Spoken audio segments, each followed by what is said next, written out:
Today, Teacher T gets to take this brand new Royal Enfield Shotgun 650 out of the showroom to give it a test ride and compare it against my Royal Enfield Super Meteor 650. They have the same engine and the same frame, so are they different bikes? Stay tuned and find out.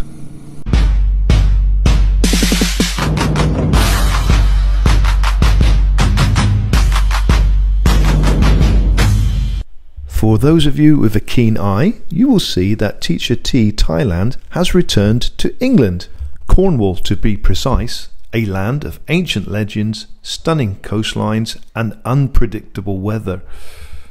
And a big shout out to Dameral's Motorcycles in Indian Queens, Cornwall for letting me test ride the Royal Enfield Shotgun 650 today. The true legends.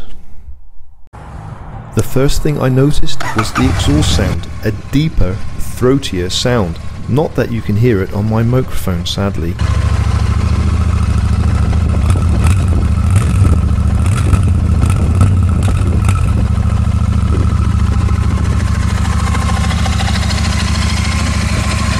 A great looking bike. This one has got the pillion seat removed, and some people like to call this a bobber, but I'm not sure that it is.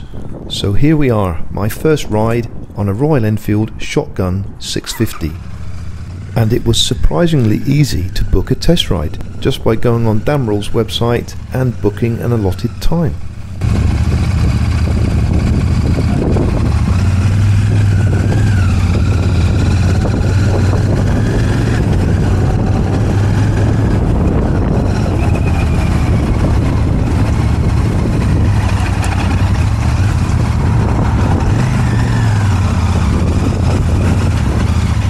Well, I can instantly say this is not a bobber. No way is this a bobber.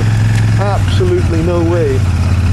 And the reason I say this is because I feel the bike is too high, it's too heavy, and my feet aren't forward enough for that bobber cruiser feel.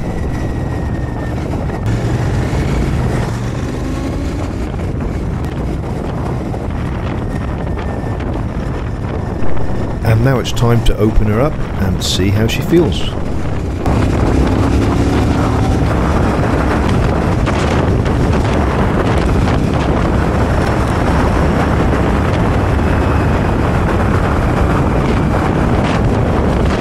And what a little pocket rocket she feels in acceleration and handling.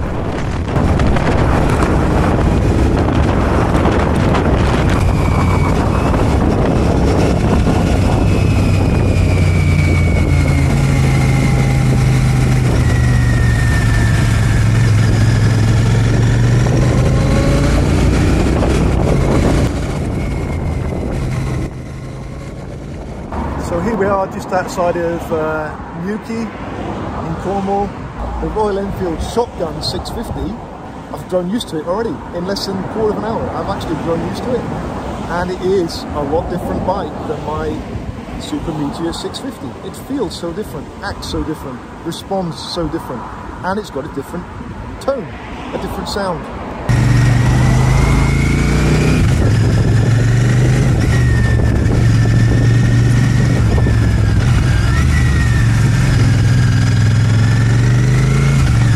So even though they look like similar bikes and have the same frame and engine, they are totally different bikes and handle totally differently. How on earth does Royal Enfield achieve this? So here are the differences, and they do make such an impact on the bike. The first one is the seat height. On the Meteor 650 it's 740mm, whereas on the Shotgun 650 it's 795mm. The next difference is the overall length of the bike. The Meteor 650 is 1500mm, whereas in the Shotgun is 1465mm. This is because the rake is different on the front forks.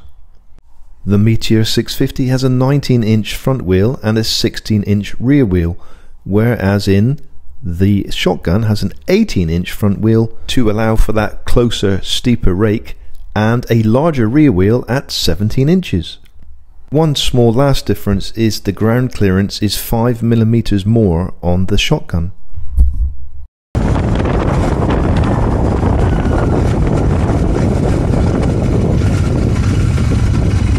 So here we are, Teacher T is on the Royal Enfield Shotgun 650.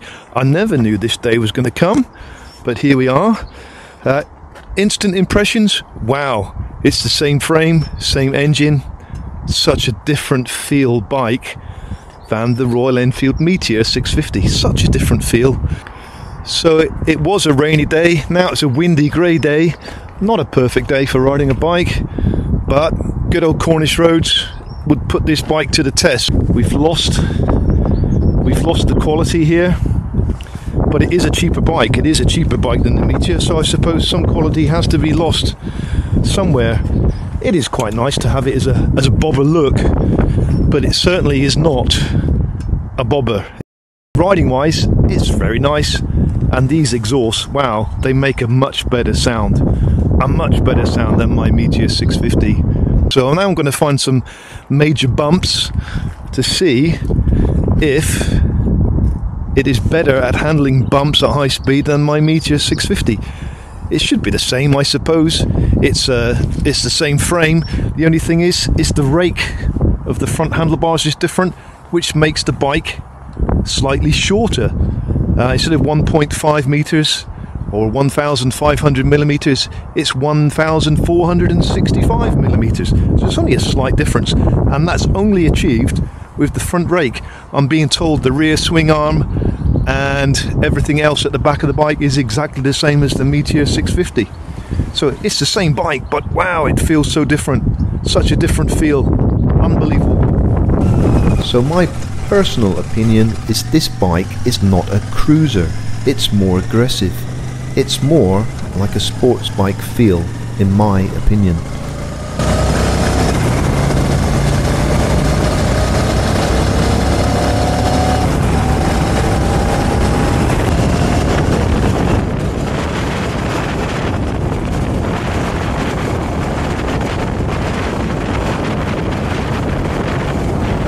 Well, it's absolutely Baltic weather. The winds are high. It's a bit difficult to ride a bike on weather like today, but we did our best. And here she is. A great looking bike, and not at all what I was expecting today. And today Teacher T had no complaints about the rear suspension at all. Firstly, you can recoil some of the bumps yourself through the mid-peg position, like a skier. Whereupon this is very difficult to do when on the Meteor 650. And the second thing is the rear seat acts like a suspension unit in itself, being a floating seat. And I did mention this before on my previous seat modification video on the Meteor 650.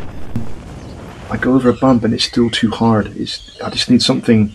I need the seat to actually be a shock absorber as well, just like the old-fashioned motorbikes used to be, right? They used to have springs underneath them, and they would absorb the shock as much as the suspension. So I'm pleased to say the Shotgun has learnt from this and has a suspended seat.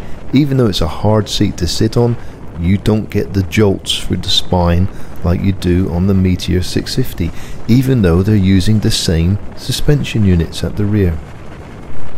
The Shotgun only comes in 1 kilogram lighter than the Super Meteor 650 at 240 kilograms. The Shotgun does not come with the lifting handles at the rear, so the only way I could put it on the center stand was to lift the seat. However, it was very easy to do, a lot easier than my Super Meteor 650, so I presume the extra 5mm ground clearance actually helps get it on the center stand easier. And again, I presume the extra ground clearance is achieved through the larger rear wheel of the Shotgun. And I also think that this gives it faster acceleration. I'm not sure about the gearing on this bike. Maybe you can advise me. Is it the same or different than the Super Meteor 650? But it certainly feels like a faster bike.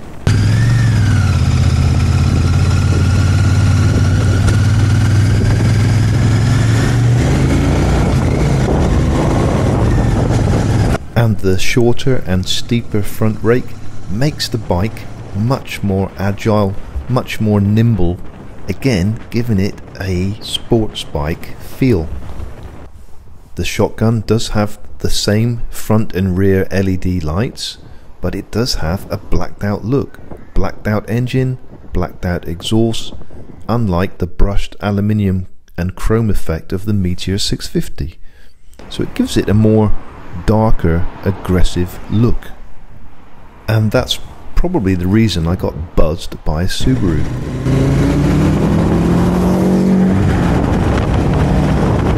And I did bite until I remembered the speed limits in England.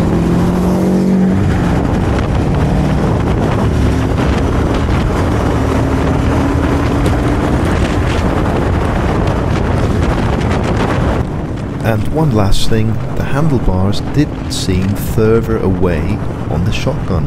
I found myself leaning over to reach them and putting weight on my arms.